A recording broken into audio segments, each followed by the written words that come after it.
ఇదే వార్తను వదులుతలేరు. ఇప్పుడు మిగతా ఏ పేపర్ కూడా ఈ వార్తను కవర్ చేయదు, ఎందుకంటే వాళ్ళకి ఇది వద్దు.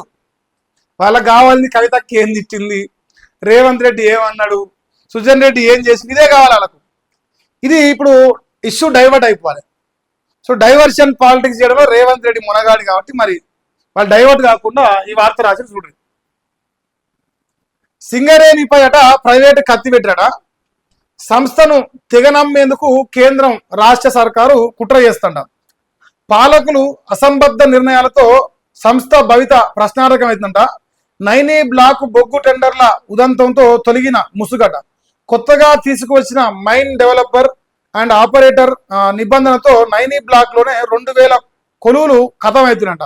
మున్ముందు అన్ని ఓసీపీల్లోనే అదే అమలుకు యత్నమట. ఆ మేరకు కత్తి నూరుతున్న కాంగ్రెస్ బీజేపీ ప్రభుత్వాలట. 10 ఏళ్లు ప్రైవేటీకరణ ఒత్తిడికి తలొగ్గని కేసీఆర్ సర్కారు నేడు పల్లెంలో పెట్టి మరి అప్పగిస్తున్న రేవంత్ ప్రభుత్వం. 2 ఏళ్లుగా పేరు సింగరేణిది, అధికారం ప్రైవేటుకు. కాంగ్రెస్ సర్కార్ నిర్వాహకంపై మండిపడుతున్న కార్మికులట. మరి ఇది వీళ్ళు నైనీ కోల్ బ్లాక్ టెండర్ ఇంక వదులుతకుండా రాస్తారు, రోజు రాస్తారు, ఇంకా రాస్తూనే ఉంటారు. మరి హరీష్ రావు అని అక్క గుంటనక్క అంటుంది కదా. మరి ఇప్పుడు ఆ గుంటనక్క గురించి కూడా మరి ఆ పేపర్లు రాయలేదు కదా. మరి ఆయన ఏం మాట్లాడుతున్నా, ఆయన వర్షన్ ఇక్కడ చూడ్రి. సో 6000 కోట్ల స్కామ్ కట, రేవంతే సూతదారట. బావమర్ది కోసమే టెండర్ నిబంధనలో మార్పట. మరి 6000 కోట్ల సుజన్ రెడ్డి గారి గురించి అక్కడ మాట్లాడదు. మాట్లాడితే మరి ఇప్పుడు మన ఎడ్యుకోర్ ఇన్ఫ్రాస్ట్రక్చర్ లో బిజినెస్లు ఉన్నాయి కదా, సో మాట్లాడద్దు అనమాట. ఆ సైట్ విజిట్ సర్టిఫికేట్ తోనే అక్రమాలకు ఆజ్యమట. సైనిక్ స్కూల్లో బట్టలు ఆరబెట్టే మిషన్ కోసం తెచ్చిన నిబంధనను అడ్డుపెట్టుకొని గన్ల లూటీ అంటున్నాడు. 2 ఏళ్లుగా సైట్ విజిట్ సర్టిఫికేట్ ఎవరికిచ్చారో శ్వేతపత్రం విడుదల చేయాలి.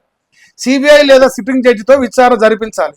కాంగ్రెస్ బీజేపీ కలిసి సింగరేణి దివాలాకు కుట్ర చేస్తున్నాయి. బీఆర్ఎస్ ఎల్పీ మరి హరీష్ రావు చెప్తారంట. ఇక అవినీతిపై ప్రశ్నిస్తే అక్రమ కేసులు పెడుతురు. బొగ్గు స్కామ్ డైవర్షన్ కి హరీష్ కేటీఆర్ కు సిట్ నోటీసులు ఇస్తుంది. సింగరేణిలో 6000 కోట్ల దోపిడీకి కుట్ర చేస్తారు. కొప్పుల ఈశ్వర్ అని చెప్తున్నాడు.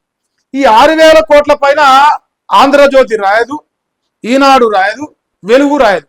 అవసరం దిశ, ఈ మల్లిగాని లక్కోర్ పద్ధతి కూడా రాయదు. ఎందుకు రాయవయ్యా అంటే వాళ్ళకు మరి రేవంత్ రెడ్డి దగ్గర నుంచి పేమెంట్ రావాలి. బామ్మర్ది బదనాం అయితే పైసలు వస్తాయి. రేవంత్ రెడ్డి బామ్మర్దో బదనాం అయితే రావు. బట్టి విక్రమార్క నిన్న మన నుంచి లేపి రాసిరు. ఇప్పుడు బట్టి విక్రమార్క వార్త ఒక్క పేపర్లో రాలే, బట్టి బొమ్మ కూడా రాలే. సడన్ గా సైలెంట్ అయిపోయింది. ఎట్లా సైడ్ ట్రాక్ ఎట్లా అయిపోయిండు? కవితక్క లైమ్ లైట్ లోకి వచ్చింది, బట్టికి సైడ్ అయిపోయిండు. ఏ పేపర్లో ఇలా బట్టి ముఖం లేదు. ఎందుకంటే రాత్రి పోయి కూర్చొని చర్చలు పెట్టు కాబట్టి చర్చలు ఫలించినాయి. చర్చలు ఫలిస్తే రావన్నమాట. సుజన్ రెడ్డి కోసమే డైవర్షన్ డ్రామా ఆడుతుంట. బొగ్గు స్కామ్ కి కింగ్ పిన్ రేవంత్ బామ్మార్దే. డిప్యూటీ సీఎం వాస్తవాలు దాస్తున్నారు. సింగరేణిలో చాలా స్కామ్ జరిగినాయి, నేను 2 మాత్రమే బయట పెట్టిన.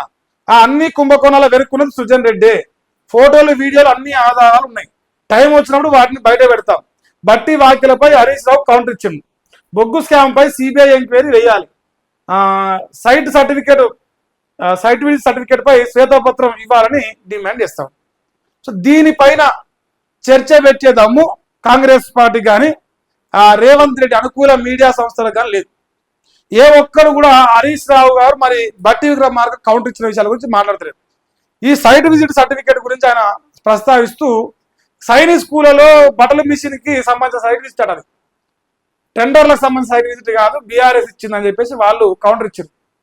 మరి బట్టి స్పందిస్తే వార్తలు ఎక్కడ మళ్ళా బట్టి వైపు పోదని భయమా? ఈ డైవర్షన్ డ్రామా ఎక్కడ ఆగిపోదని భయమా? ఏదైనా సరే కానీ రాష్ట్రంలో ఫైనల్ గా బట్టి విక్రమార్క ఈరోజు ఈ పేపర్లో కనపడాడు గ్యారంటీ. ఎందుకంటే రాత్రి మంచిగా చర్చలు ఫలించినాయి కాబట్టి పొద్దుగాల తీసేసారు, డిలీటెడ్. బట్టి విక్రమార్క ఫోటో వార్త డిలీటెడ్. ఎట్లా? రాత్రి చర్చలు మబ్బుల పడి కాదు, చీకట్ల పడిది. సో జనం గ్రహించాలి నిజమేంది, ఎవడోడు ఏమేమి కుట్రలు చేస్తారు, ఏ రకంగా. మరి ఇప్పుడు బీఆర్ఎస్ వాళ్ళు లేవనెత్తిన ప్రశ్నలకు సమాధానం చెప్పలేక కలవకుట్ల కవితలు ఉజుగొలిపారు అనేది తెలంగాణ గ్రహించుకోవాలని అవసరం కనిపిస్తున్నది. సో ఇది ఈ Naini coal block tender, Revanth Reddy diversion, ఈ కథ మొత్తం సారాంశం ఇలా వచ్చిన వార్తలు గీయనే. ఆ నైనీకి మౌనమే. బొగ్గు స్కామ్పై నోరిప్పని కిషన్ రెడ్డి కుంభకోణంపై మాట్లాడకుండానే టూర్ పూర్తి చేసుకున్నట. సింగరేణి ఆర్థిక అంశాలపై సమీక్ష, విపక్షాలపై ఆరోపణలకే కేంద్ర గనుల మంత్రి పరిమితం అయిండు. పని సున్నా ఆరోపణల కానీ ఆగిపోయిండు. 2 రోజుల కొత్తగూడెం పర్యటనలో కొండను తవ్వింది లేదు, ఎలకనైనా పట్టింది లేదట. మరి ఏం చేయలే, మనం కూడా చేయలే అంటారు. అన్న మౌనం ఎందుకో ఏమో మరి తెలియదు, మౌనంగా ఉండంట వాళ్ళైతే చెప్తురు. గురుకుల సిబ్బంది నిర్లక్ష్యానికి విద్యార్థిని బలైంది, ఆటో నుంచి కింద పడి చనిపోయిందంట. రిపబ్లిక్ డే ఏర్పాట్లకు సామాగ్రి దించుతుండగా ఈ ఘటన జరిగింది. కామారెడ్డి జిల్లా బోర్లం గురుకుల పాఠశాల ఈ విషాదం జరిగిందంట. మరి నాయన ఇట్లా కూడా చంపుతారా పిల్లల్ని? ఆ బువ్వ పెట్టపోయి కానీ ఇట్లా కూడానా? ఏం ముదనష్టం, మా అన్నకి ఆయన ఏం పట్టవు. కానీ సబ్సిడీ కరెంటుకు సర్కారు కట్టింగ్ అట. 2 ఏళ్లుగా ఫ్రీ కరెంటు బిల్లులు చెల్లించని కాంగ్రెస్ ప్రభుత్వం అట. మరి సెలూన్లు, లాండ్రీలకు 260 కోట్ల బకాయిలనట. ఒక్కో షాప్పై సగటున 30,000 దాకా బకాయిలున్నాయి. కొత్త కనెక్షన్లు బంద్ చేసిరు, స్థలం మార్చినా మీటర్ లేదు. తీవ్రంగా నష్టపోతున్న నాయి బ్రాహ్మణులు, రజకులు. కేసీఆర్ 250 యూనిట్ల ఉచిత విద్యుత్ పథకాన్ని అటకెక్కించిన కాంగ్రెస్ ఉద్దేశపూర్వకంగా నిర్వీర్యం చేస్తుట. చూసిన రేవంత్ రెడ్డి గారు 260 కోట్ల బకాయిలనంట నాయి బ్రాహ్మణులకు, రజకులకు ఇవ్వాల్సినవి. కరెంటు బిల్లే అన్నిటికీ పంగనామం పెట్టి, మరి పంగనామాల ముఖ్యమంత్రి అని పెడతాం. ఇంకా లాస్ట్ నీ పేరు అలా అది రాసిరు. తర్వాత పాత నిర్మాణం మళ్ళీ ప్రారంభిస్తారట. ఉమ్మడి వరంగల్ జిల్లా కాంగ్రెస్ ప్రజాప్రతినిధులు నేత ఓవర్ యాక్షన్ అట. బీఆర్ఎస్ పూర్తి చేసిన పనులకే మళ్ళీ శంకుస్థాపన చేస్తారట, రిబన్ కటింగ్ చేస్తారట. వెరీ గుడ్ బాయ్స్, అంతే. చాలా మంచోళ్ళ, చాలా మంచిగా తయారవుతారు, తప్పేం లేదు. ఆ మాత్రం ఉండొచ్చు కూడా. 2 రోజుల్లో మున్సిపల్స్ కు షెడ్యూల్ వస్తాయట. మరి ఫిబ్రవరి 2వ వారంలో ఎన్నికలట. సర్వేల ఆధారంగా అభ్యర్థుల ఎంపిక జరుగుతాట. నివేదికల ప్రకారమే బీ ఫామ్లు ఇస్తారట.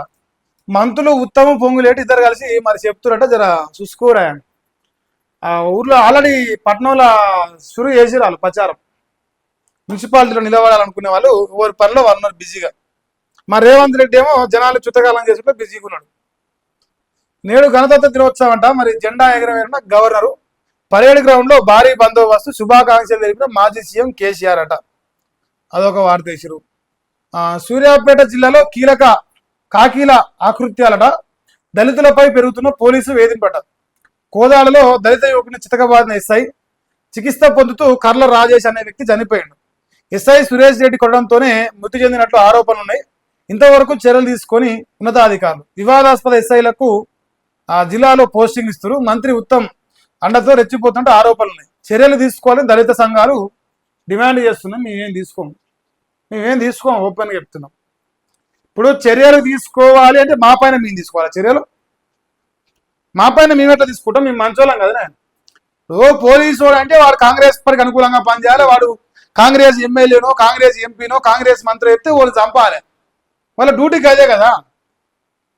అందుకే కదా పోలీసు నౌకరు ఎక్కిందాలు. సిగ్గిలేకపోయా. అది ఒకటి. మృతుల కుటుంబాలకు 5 లక్షల సహాయం అందిస్తున్నట్ట. మరి నాంపల్లి ప్రమాదంలో ఎక్స్గ్రేషియో ప్రకటించిన ప్రభుత్వం అంట. షాపు యాజమాన్య నిర్లక్ష్యం వల్లే ఘోరం జరిగింది. పోలీసుల అదుపులో నిందితుడు ఉన్నాడట. మరి ఇది ఒక వార్త రాసుకొచ్చారు. నిన్న మొన్న జరిగింది కదా, నిన్న కాక మొన్న అనుకుంటా. సో మరి 5 లక్షలు ప్రకటించారు కానీ మరి నిందితుని పట్టుకురట. వాడు ఏం చేసి మన నష్టమైందో.